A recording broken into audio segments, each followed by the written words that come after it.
powerless, our immune system and our digestive system also feel powerless, and potentially all the microbes and cells in our body.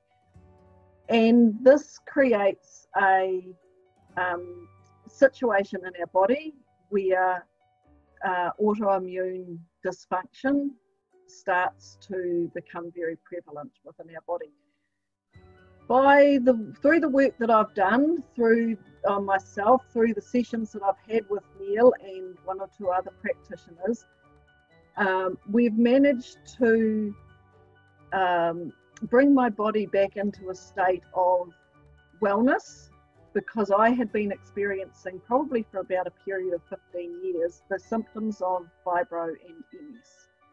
And when I started understanding this and correlating it with the bullying and abuse, the more work I did on the inner bully and how I treated myself, the more well I became.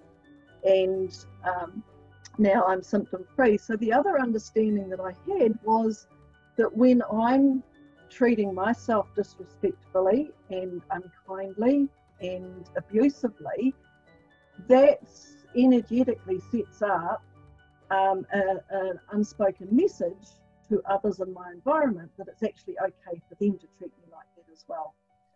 So as I've dealt with that, then the external bullying has also stopped. So fear weakens our immune system, and anger feeds it. Now, both of these emotions are really important for us for living. Fear actually keeps us safe.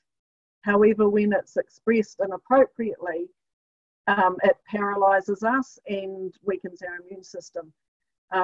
Anger feeds viruses in particular. Anger is very necessary for us because it helps us to keep moving on our path. It gives us the energy to fight or flee. But when anger is not expressed healthily, it causes issues in our body and our society today. And we look at the intense fear that is going on, and potentially a lot of anger that's out there when we see people hoarding supplies from shops and not thinking of other people. We've got to sit in dark for a virus to go viral, instead of it just being like a normal flu or a cold that seems to rise most prevalently in the winter months of our years. I liken it to this: if you're a parent, when you had a child and they started to walk, you weren't behind them with a whip, slaying them, telling them to get up and stop being stupid and stop being clumsy and come on, you're not doing good enough. You were there every step of the way, encouraging them and cheering them on and supporting them to get up on their feet and walk.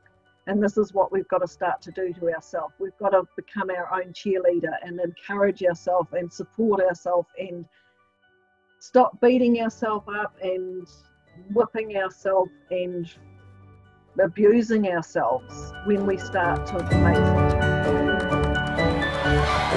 change.